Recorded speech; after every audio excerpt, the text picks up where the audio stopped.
섭자의 공포 이야기 섭공라. 제가 강원도에서 군생활을 할 때입니다. 한참 일만 하는 일병 때 여름이었습니다.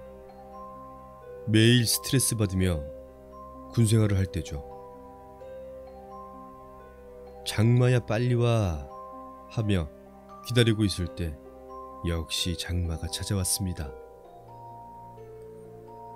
그런데 그해 장마는 비가 너무 심하게 와 마을이 홍수가 날 정도로 많은 양의 비가 내렸습니다. 홍수 지역도 아닌데 말이죠.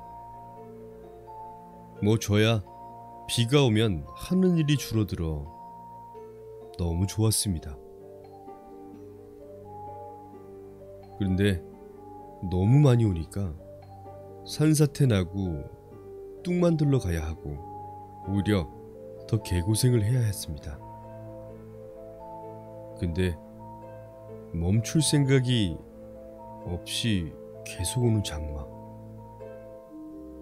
비가 너무 많이 오는 바람에 마을에 홍수가 아주 심하게 났습니다. 뭐 하늘이 하는 일이라 어찌 막을 수도 없고 집도 내려가고 사람 실종되고 가축이니 차들이니 떠내려간 판국에 사람이 살아남는 게 신기할 정도였습니다. 홍수가 심하게 나고 비가 그쳤습니다. 마을을 복구해야 하므로 구조대 소방관들이 일을 가담했으나 그래도 일손이 딸려 저희도 돕게 되었습니다. 어차피 동네가 작아서 구조대가 소방관이고 소방관이 구조대 일을 할 정도로 작은 동네라 저희 부대도 소방관들과 인사할 정도로 친했습니다. 가끔 모여서 축구도 하고 그랬거든요. 일단은 지금 다른 건 다 둘째치고 제일 급한 건 없어진 사람들, 즉 시체를 찾는 일이었습니다. 땅인지 강인지 구분을 못할 정도로 물바다가 되어 보트를 타고 조를 짜서 시체를 찾으러 다녔습니다. 저는 박병장과 2인 1조가 되어 별 생각 없이 어슬렁거리며 노나 휘젓고 돌아다니고 있었습니다.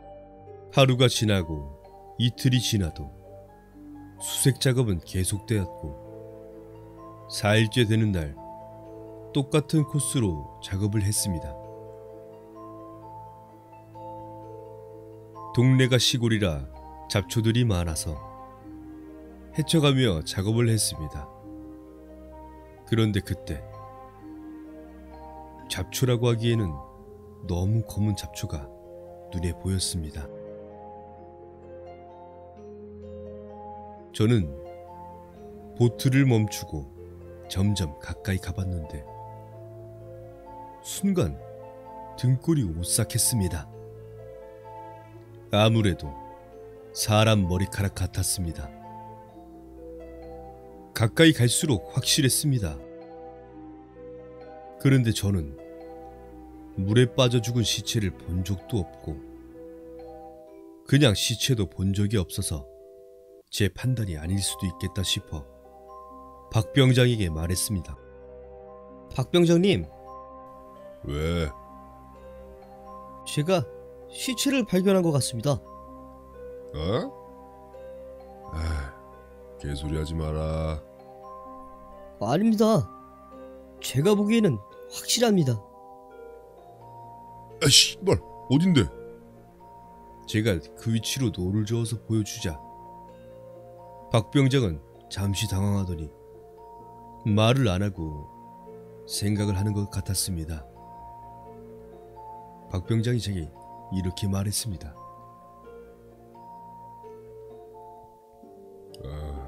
저거 시체 아니야. 가자. 예? 제가 보기에는 시체가 확실합니다. 검은 잡초는 없지 않습니까? 야, 네가 뭘 알아? 아니라고. 그냥 가자고. 아닙니다. 한번 건져보는 게 낫지 않겠습니까? 야, 아니라고 몇 번을 말해. 내가 안다고. 그냥 가자. 그래도 그냥 건져라 보는 게. 야, 이 개새끼야. 내가 가자면 가는 거야, 이 새끼야. 알았어, 이 씨발놈아. 박 병장은 갑자기 저에게 큰 소리로 욕을 세트로 내뱉었습니다. 저는 그냥 건져라 보자는 얘기인데 아니라고 우기면서 갑자기 화를 내는 것이었습니다. 저야 일병이라 뭔 힘이 있겠습니까? 고참이 가자는 데 가야죠. 힘없이 노를 저으면서 작업을 끝내려고 하는데 박 병장이 말했습니다. 야, 아까는 미안하다. 별거 아니니까 신경 쓰지 마. 정 찝찝하면 저기 소방관들한테 확인해달라 그래. 평소 괴롭히는 데 타고난 박 병장인데 욕한 걸로 미안하다고 말하니 이상했습니다. 당황한 것인지 겁을 먹은 것인지 표정도 이상하고 못 볼 걸 본 것 마냥 표정이 굳은 채로 있었습니다. 그렇게 저희는 마을을 복구하는 데 도우라는 명을 받고 이곳에 가는 도중에 소방관들을 보았습니다. 박 병장이 담배 한 대 피고 가자 하여 소방관들과 저희 부대원 몇 명과 담배를 피우며 사소한 얘기를 나누고 있다가 제가 아까 본 시체 같은 검은 잡초 얘기를 했습니다. 그런데 그 상황에서는 그리 심각한 얘기로 받아들이지 않는 것인지 모두 뭔가 아는 듯이 미심쩍은 표정을 지으면서 그러려니 하며 말을 돌렸습니다. 그런데 그때 한 소방관이 위치가 대충 어디냐고 물었습니다. 그래서 저는 위치를 설명해 줬죠. 그러자 저도 한시름 마음이 놓이더군요. 그리고 각자 이동하고 일을 마치고 부대로 돌아왔습니다. 그래도 고생했다고 뽀고리를 먹을 수 있게 해주더군요. 뭐 좋다고 뽀고리를 먹고 담배도 피우고 그러다 내일도 수색 작업이 있기에 잠을 잤습니다. 그런데 뭔지 모르게 자꾸 머릿속에서 떨어져 나갈 듯한 그런 기상한 기분이 들었습니다. 다음날 그 이상한 기분으로 잠을 깨고 역시나 아침부터 수색 작업을 나갔습니다. 다들 같은 현장에 모여서 일을 시작했기 때문에 저희도 그쪽으로 가는데 분위기가 평소와는 다르게 심각한 얘기를 하는 것 같아 보였습니다. 저도 끼어들어서 얘기를 들었습니다. 얘기를 듣는 순간 머리를 망치로 맞는 느낌이었습니다. 알고 보니 어제 소방관 한 명이 수색 작업 중 실종됐다는 얘기입니다. 저도 소방관 분들 얼굴을 다 알아서 어떤 분이냐고 물어보니 어제 저한테 그 시체 같은 게 위치가 어디냐고 물어봤던 분이었습니다. 어제까지 같이 담배 피웠는데 그분이 실종됐다니 실감이 나진 않았습니다.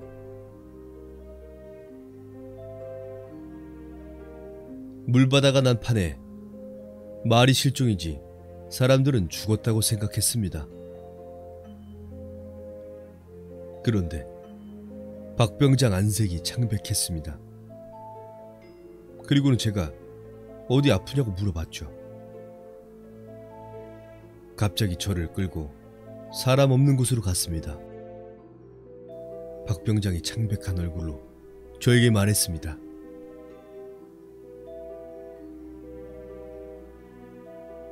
왜 그러십니까?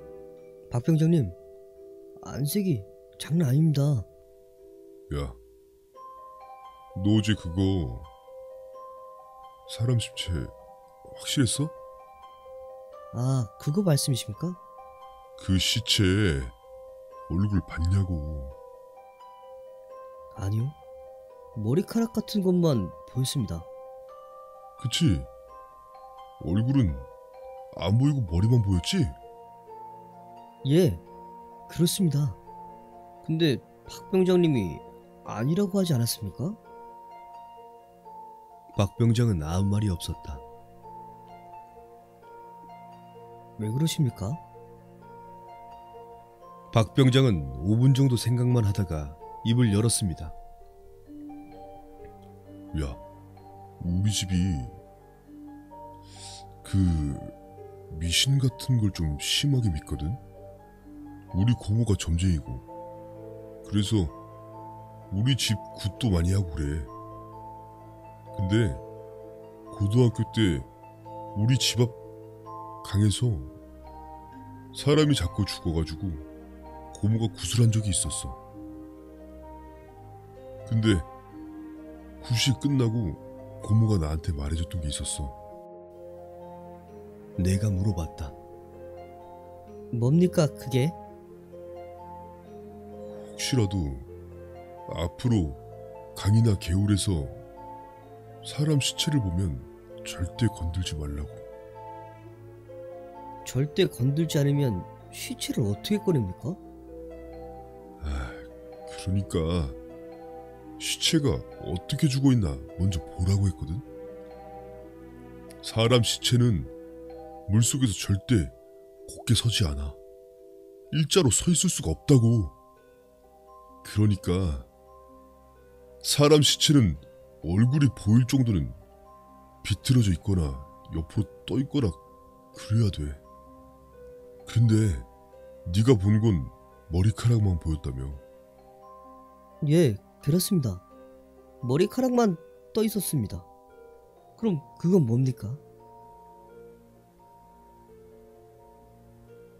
물귀신이야. 사람 시체는 그렇게 서 있을 수가 없어. 물귀신은 지상에서 죽은 귀신과 달리 하늘로 못 올라가. 사람들이 물귀신 작전이라고 하잖아. 말 그대로야. 자기 자리를 채워놔야 올라간다더라. 그 순간 저는 얼었습니다. 그때야 알았습니다. 박 병장은 그 상황에 물귀신인 줄 알고 절대로 건들면 안 된다고 말했던 것이었습니다. 그렇게 못 건들게 하려고 병신같이 굴던 저를 욕을 하고 화를 내면서까지 못 건들게 했던 것이었습니다. 하지만 박 병장도 실제로 이 사건이 처음이라 저한테 바로 말할 수 없었던 것이었습니다. 그런데 아니나 다를까 시체 위치를 물어본 소방관이 어제 수색 작업 중 실종되었다는 소리를 듣고 놀라지 않을 수 없었던 거죠. 며칠이 지나고 물도 다 말랐습니다. 부서진 집들만 빼고는 그 마을의 모습을 되찾았습니다. 하지만 여전히 그 소방관은 실종 상태였습니다. 시간이 흘러 박 병장이 제대를 하고 저도 제대를 했습니다. 그 일이 있고 나서 그곳은 익사사고가 끝났습니다. 물론 실종으로 처리되고요. 가끔 여름 휴가를 놀러 가면 그곳을 지나가곤 하는데 그때 일이 생각나 동네 분들께 혹시나 하고 물어보면 여전히 익사사고가 몇 번이고 구슬해도 계속 난다고 하더라고요. 여러분, 물놀이 할 때는 절대 혼자 깊은 곳으로 가지 마십시오.